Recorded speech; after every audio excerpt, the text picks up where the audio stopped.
Hello and welcome to the Rangers News YouTube channel. My name is Cameron Willis and today I'm joined by none other than James Black as we look back on another potentially huge weekend in the title race. Rangers went up to Dingwall after a kind of stuffy 25 minutes, managed to find a breakthrough with a wonderful Stephen Davis pass to James Tavernier, and Kamar Roof would finish the move. From there, we never really looked back and we romped to a 4-0 victory. That was the early kickoff. Later that day, Celtic would drop points yet again against St Johnstone to make it 2 wins in 12, courtesy a 1-1 draw at Parkhead. It's since sparked quite crazy scenes over in the east end of the city, and Rangers fans are in buoyant mood. But we're here to ask whether or not celebrations have been a little bit premature, or do we have one hand on the trophy, James? It's not quite one hand on the trophy, but it's very, very close. I think we're at the point now, at least the way I'm looking at it, you're taking their 2 games in hand as being 2 wins. I think you're sitting with 13-point gaps. You're looking at probably a 7-point gap realistically. For me, if we get to the Old Firm, we match results with them through to the Old Firm, and then you come out of that without losing, I think then you've very much got one hand on the trophy, because it's within your gift. Then it very much becomes Rangers' title to throw away, and no matter what happens across the city, you can get Pep Guardiola, Jose Mourinho, and Mauricio Pochettino on at the same time, and it wouldn't necessarily matter. So we're very close, but I think there's been some just a little bit premature. I mean, I think Rangers fans are within the rights to enjoy what's happening across the city, coupled with what's happening with us, because we're playing so well and they're obviously playing so poorly. And for the last 10 years, we've been the kind of butt of the joke in Scottish football. And I think that the role's kind of reversing. And it's not just with Celtic fans, it's with all the other fans. I think they're like a lot of, when we're playing other teams, as evidenced by Ross County, who obviously beat Celtic the weekend before. When we went into that game with a lot of confidence, teams are beginning to fear us now, and it's a good feeling. I don't think we can get carried away. I think that I don't think many fans are. I think that's maybe just been a little bit overplayed. But I think we're certainly in a position to enjoy ourselves, or enjoy it, because it's been so long since we've been in this kind of position. You touched on that January Old Firm. We've obviously seen that Neil Lennon's going to be able to take a team to Ibrox. He's been backed by the Celtic board in the aftermath of it. See, theoretically, the gap remains 13 points or 7 if we're counting their games in hand as wins, which is no guarantee the way that they're playing at the minute. But if we go into that game, how big a match is that going to be in their season? Is it going to be the season-defining match? I think it very much can be. I mean, that's assuming that they don't drop more points between them and then, because I don't think it's a guarantee that they're going to at least match what we're doing. I know our fixtures, we're starting to get into a run of games where you start looking at ones that could be a little bit more potential banana skins. I think the way Rangers are playing, it's very hard to pick one and go, you're dropping points there. When you look at Celtics, there's no games now that you can look at their fixtures and go, we're going to breeze it. And it's a guaranteed 3 points for them. So, yeah, I mean, assuming that we're going to the Old Firm, sitting where things are sitting just now, it's massive.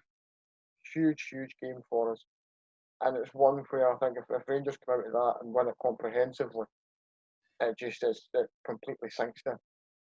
I think given the gaps that we now have, and the fact that we've collapsed in previous seasons after Christmas, I think there's an added kind of impetus behind Rangers to keep the head going into that stage of the season. I think our performance and our attitude, I think, has been a big reason why there's been such a dramatic fallout at Celtic Park. I think that they're looking across at us and seeing not just a good team on the pitch, but seeing like a stable unit off it with real leadership, with real direction. And it's going to be interesting, because for me, surely it can't continue forever. Whether that comes with a change of manager or Neil Lennon manages to steady the ship for them. I don't know, but I think Rangers just have to carry on regardless. I think that's what we are doing, and I think we're seeing the benefits of that. So, for you, how do you think if we win that and we go, say, 10 points clear, is that enough for you? Do you think that's impossible for them to hold back? Is that the points total that we need? Pretty much, yeah. That would be where you'd start looking at what game's going to be the one where you get the title presented, because you're only going to have 2 Old Firm games left. It becomes really hard to see the swinging points, and I don't necessarily think that they're going to continue to stumble after January. You know, they could very much go on a run of constant wins. I just don't see this Rangers team dropping off from. You know, there might be the odd win, the odd draw, there might even be the odd loss in there between now and the end of the season. I don't see almost the same kind of fragility, because I do think, and this is very much with hindsight, when you look back to last season and the season before, there probably were signs that the January collapse was going to come. You know, as good as we played, we were quite weak in terms of kind of second options to bring into the side. We didn't have the depth the likes of Defoe, Itten, Hadji, Helander, Zungu, one of Jack Davis, Aribo, whoever else, all on the bench. You know, we didn't have that 12 months ago. So I think in a much more solid place that the Rangers aren't as likely to make such a big arse of it as we have the last couple of seasons. I think that's the big thing, the strength and depth that we've now got. I think that having those options, particularly up front, means that if players aren't on it, they're going to lose opportunities in the side. Somebody else has got the opportunity to grab it. So I just don't see it being as likely. But I do think that whilst it's great to see what's happening across there, and it's great to see what's happening with Rangers and how efficient we're being, we're just swatting teams away at the minute. Some of the football we're playing is absolutely incredible. I think that James Tavernier obviously deserves special mention for another man of the match performance, but there's been so many players in that team that have just taken their game to the next level. But perhaps the acid test of this Rangers side this season, who for all intents and purposes look like they have the bit between their teeth, comes if we drop points. Because at the minute it's a 3-game swing. If we drop points in one game and then drop points in another, the landscape alters dramatically. So for me, whilst I'll indulge and I'll enjoy this, I don't think I'll be getting too carried away until we get to the back end of maybe March, and we're still in such a good position, because I think at some point they're going to come out fighting.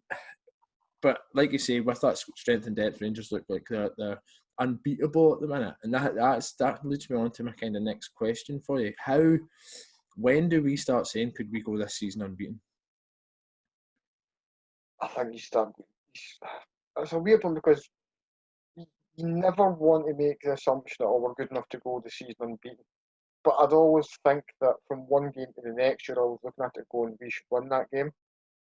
You know, so it's that kind of odd quandary of, and I've made this point before that, like, even when we weren't great, the last, like, even going into the season under Pedro Caixinha, Mark Warburton, as much as you could probably realistically say we're not going to win the title, I always have that expectation that Rangers will compete for the title. And it kind of comes the same way with games, in that, like, I expect that Rangers can and probably should win every game as an individual game. But I'm never daft enough to think, we could go this whole thing. But, I mean, realistically, if you get to the split and you've not lost a game, I mean, it has to become a real, genuine, spoken about, you know, this is, 5 games short of that. I think there's a little bit of an elephant in the room with that away across the city as well. I think that's part of the kind of fear that they've got. I think that in such a monumental season, if we could achieve something like that, achieve a clean sweep in Scotland and then also go unbeaten, I think that it would be utterly, it would destroy them. I think that we've got it in us. If they hadn't had their invincible season a couple of years ago and kind of trumpeted it as being this super duper achievement, which is a great achievement, but when you're, to all intents and purposes, off track bully domestically, it's not that great. Nobody would be paying attention to it with Rangers just now. I think it's getting that little bit more focused just because Celtic had it quite recently, so it's a recent comparison to make. Because they're making that comparison, saying that we're on that form. I think it's a while to go. I think once we get to the January Old Firm, and if we've got to that point unbeaten and we win that match, I think that it's a genuine possibility and something that we could discuss. But I think before then, I mean, for me, just winning the title's enough. I think just if we manage to get that line, I think that's enough.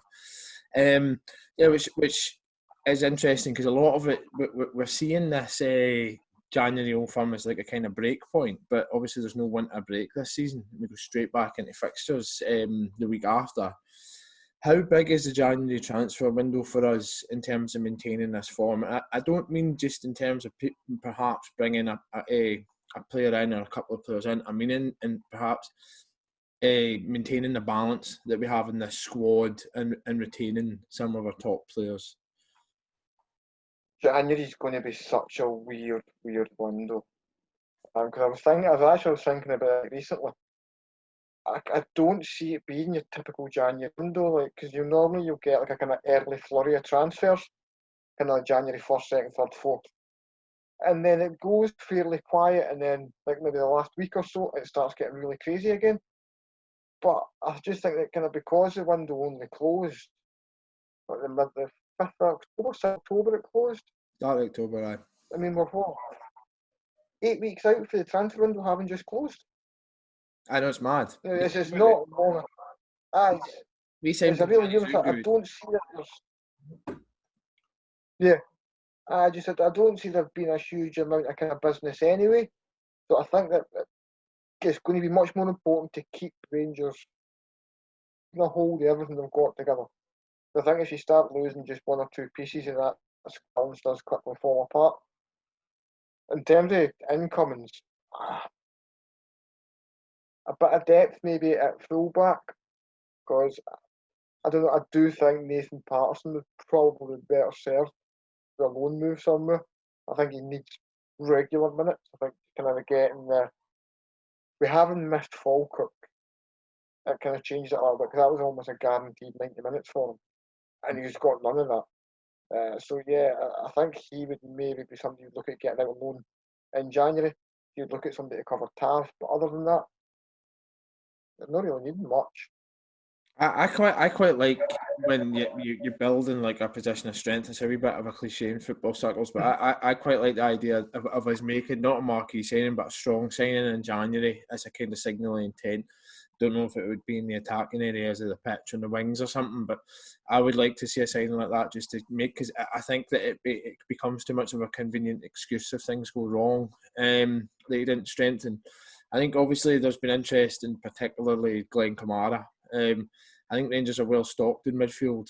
It's a worry though because the guy's been so good. But if they're talking, I mean, Dave King was talking about selling, it being essential to sell players as part of the kind of business model and a variety of different things. I think that from the players that are reportedly interesting, other teams, so like James Tavernier or Borna Barisic, I think that if you take them out of the team, we are severely weakened.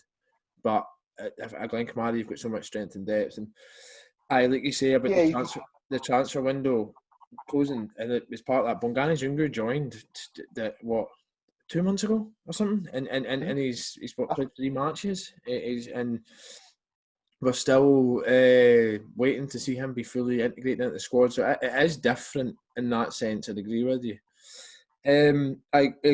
Going. Just to kind of round us off then on that, who do you think is the most important players for us beyond that period? Who do you think that we need to retain? Keeping hold of Tav is absolutely essential for me because obviously the lack of any real quality depth there's a big one. Connor Goldson's been imperious. And I know he was kind of a bit maligned when he first came in and people were a bit kind of unsure of him, and he had a couple of mistakes, but I mean that's a fantastic central defender. You look at the way he's kind of constantly dealing with the chopping and changing between Balogun and Helander, and he stoles it. He absolutely just stoles it. And further forward, it's a weird one because there's very few of the attacking players I can see in being in a position to leave, with the exception of Morelos. Roof, Itten, Hadji have all just arrived permanently. Ryan Kent's the kind of Gerrard's anointed one. He's the club's second most expensive signing. He's not going to get sold off quickly. He's always going to be something that I would take like crazy money for. So the only other one that really would be a potential to be moved on would be Morelos and Glenn Kamara. And realistic, I don't see either going in January. I don't. Morelos, I'd be surprised if Morelos is a Rangers player come the 1st of September, the 1st of February. Yeah, he'll still be at Ibrox. I know, I fancy that as well. I think that it's too big a season and stuff. Unless funny money comes in, then it might kind of alter a decision making. But even for the players, you can see there's such a good kind of atmosphere amongst the players. They know that if we get to January in a good position, 5 months away from making history, that they'll never have to buy a pint in Glasgow again, man, depending on what part of the city they're in. So I don't think MD will be in a rush to leave Rangers in January. But I know Morelos is a wee kind of side point. I think that it's interesting because he's been getting a wee bit of stick recently. I think that he was so often the focal point, and he would kind of be dragged into loads of skirmishes and stuff, and he would be like the central kind of target for us. And now he's dropping a lot deeper, opening up space in behind. I think we've seen that for the first goal at the weekend against Ross County. What are your views on that? What do you think? What do you think about how he's kind of evolved, and do you think that the stick that he's getting from some quarters is merited? No, it's nowhere. He's been fantastic for me. I think he's been absolutely crucial to how this front three with Morelos, Roof, and Ryan Kent, it works so well for me. I think it really brings out the best kind of all three as a unit rather than as individual players. With Morelos last season, you very much saw what he is good at as an individual player. He's a penalty box striker who likes to just bully central defenders. That's his game.